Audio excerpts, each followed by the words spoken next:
Welcome back to the journey. This is week 13, and I'm excited to share this last discipline we're covering in this section, this grouping that we're doing here, celebration. Now, if you've missed one, I encourage you to go back and catch one of those. But today we are really focusing on this beautiful, beautiful discipline. This one that we don't practice enough as Christians. In a world that's full of negative, in a world where media and news thrive on the negative, we don't celebrate God and the good around us nearly enough.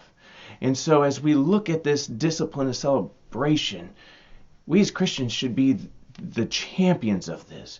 We should be the ones that people talk about as they have joy. Now perhaps that's some of our struggle as we get distracted chasing after things that aren't about joy.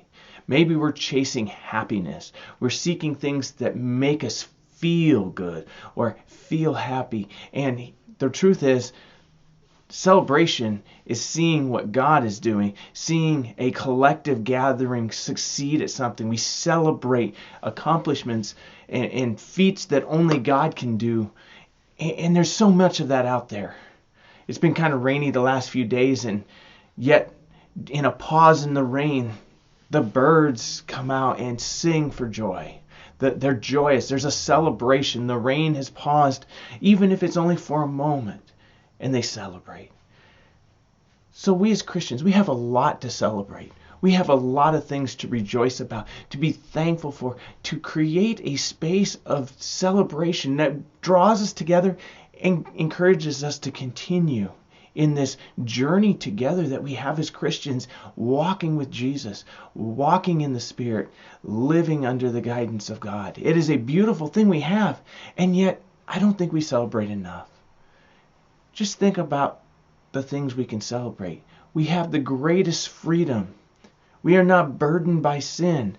Not that we don't still struggle with sin, but we don't have to live in that burden because we live under a new, beautiful, beautiful arrangement with God as our God, Jesus saving us, and the Holy Spirit transforming us. And in that transformation, we can celebrate. We can celebrate how God is leading us.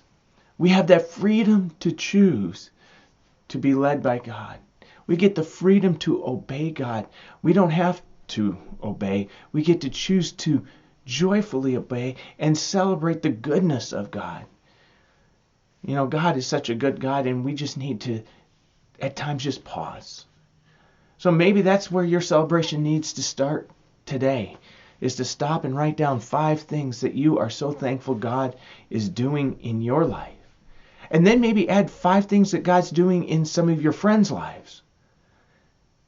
Maybe even add in, if you have a church family, a community, 5 things God is doing in your community, your church family, that group of valuable people in your life that you have chosen to live life with.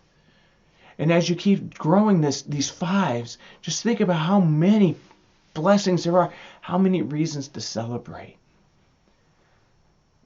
I think about all those disciplines we've covered, those 11 that we looked at so far, and now celebration.